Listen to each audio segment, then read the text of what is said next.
मुंबईत गणेशोत्सवाच्या विसर्जनावेळी बृहन्मुंबई महानगरपालिका आणि राज्य सरकारच्या हट्ट आग्रहामुळे भाविक संतापले। गोराईखाडी येथे मोठ्या मूर्त्यांचा विसर्जनास परवानगी नाकारण्यात आल्याने नागरिकांनी निषेधाचा पवित्रा घेतला। भाविकांचा आरोप आहे की 5 दिवस बाप्पाची सेवा करून शेवटच्या क्षणी विसर्जनासाठी अडथळे आणणे हा श्रद्धेचा अवमान आहे। एवढ्या मोठ्या मूर्त्या लहान पाण्यात विसर्जित होऊ शकत नाही हे वारंवार सांगूनही अधिकाऱ्यांनी दुर्लक्ष केल्याने रोष उसळला। यामुळे नागरिकांनी घोषणाबाजी करत बीएमसी आणि सरकारविरुद्ध तीव्र नाराजी व्यक्त केली। भाविकांच्या श्रद्धेशी खेळणारा हा निर्णय तातडीने मागे घ्यावा आणि विसर्जनासाठी योग्य सोय उपलब्ध करून द्याव्या अशी ठाम मागणी करण्यात येत आहे।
काल आपल्या गणपतीचं विसर्जन करण्याच्या वेळेस जे मूर्ती आहे ते कृत्रिम तलावामध्ये जात नव्हती, विसर्जन होत नव्हतं। त्याचा नेमकं काय पूर्ण प्रकरण आहे?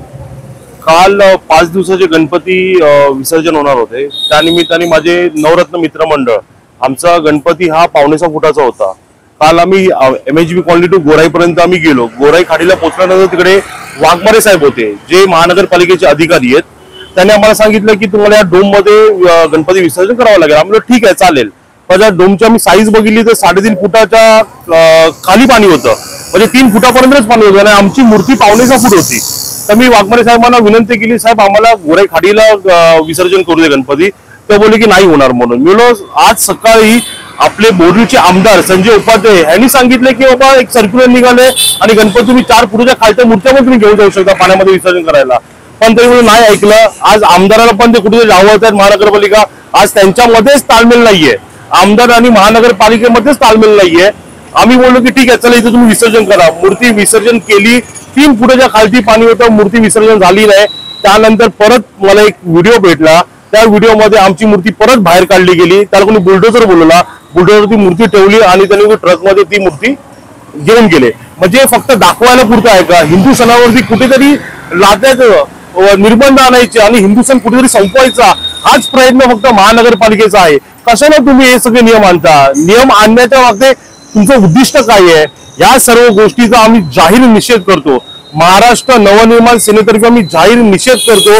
कुठेतरी हिंदू सण कुठेतरी संपवण्याचा हा एक बोलतो ना स्लो पॉइझन, एक कुठेतरी सुरुवात होते आणि आता हे नियम आणले, उद्या दुसरे नियम आणतील की बाबा छोट्या मूर्त्या पण तुम्ही पाण्यात विसर्जन करू शकत नाही।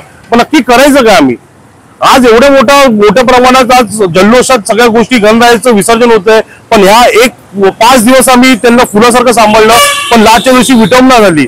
याचा आम्हाला एवढं दुःख आहे, आमच्या मंडळाला एवढं दुःख झालंय की कुठेतरी थांबवायला पाहिजे आणि सरकारचा जाहीर निषेध आहे या गोष्टीला। धन्यवाद। बाप्पाचं विसर्जन आपल्या तलावात सुद्धा होणार। महाराष्ट्र पोल्युशन कंट्रोल बोर्डने एक सर्क्युलर काढून पर्यावरण पूरक 6 फूटपेक्षा कमी मूर्त्यांना सुद्धा नैसर्गिक जलस्रोतामध्ये म्हणजे तलाव, समुद्र किंवा बावडीमध्ये विसर्जन करण्याची परवानगी दिली आहे। तर उद्या विसर्जन आनंदात करूया। गणपती बाप्पा मोरया।